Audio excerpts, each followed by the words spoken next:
Hey everyone, welcome back to my channel. অনেক দিন বাদে আবারও একটা নতুন রেসিপি নিয়ে চলে এসেছি। দেখে বুঝতেই পারছো, ডোরা কেক প্রত্যেকটা বাচ্চাই আমার মনে হয় পছন্দ করবে।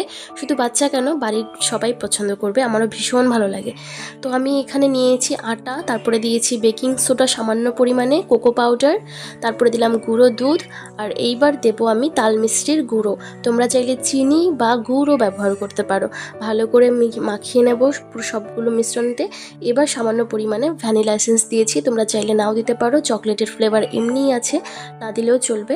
দুধ দিয়ে ভালো করে ব্যাটারটাকে দেখো ঠিক এইরকম থিকনেস হবে ব্যাটারের, ঢেকে রেখে দেবো 5 থেকে 7 মিনিট।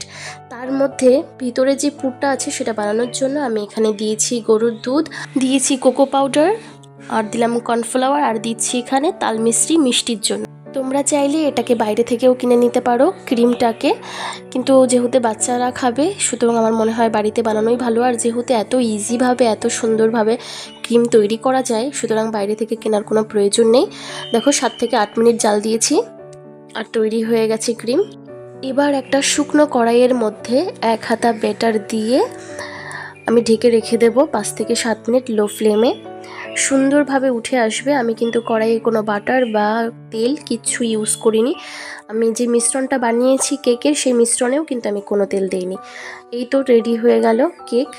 এত ইজিভাবে এত সুন্দরভাবে ডোরা কেক বাড়িতেই বানিয়ে ফেলা যায় খুব সহজেই।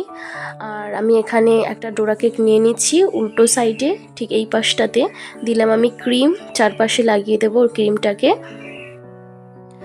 তো আমি এখানে আটা ব্যবহার করেছি, তোমরা চাইলে কিন্তু ময়দাও ব্যবহার করতে পারো, তবে আমি সবসময় আটা ব্যবহার করার চেষ্টা করি প্রত্যেকটা খাবারে বাচ্চার, লাল আটা। আর এখানে আমি তাল মিষ্টি ব্যবহার করেছি, তোমরা চাইলে কিন্তু চিনি বা গুড় যে কোনোটা ব্যবহার করতে পারো। বাচ্চার খাবার তো গুড় ব্যবহার করতে পারো, চিনিটাকে সবসময় অ্যাভয়েড করার চেষ্টা করবে। আর এই তো রেডি হয়ে গেল ডোরা কেক।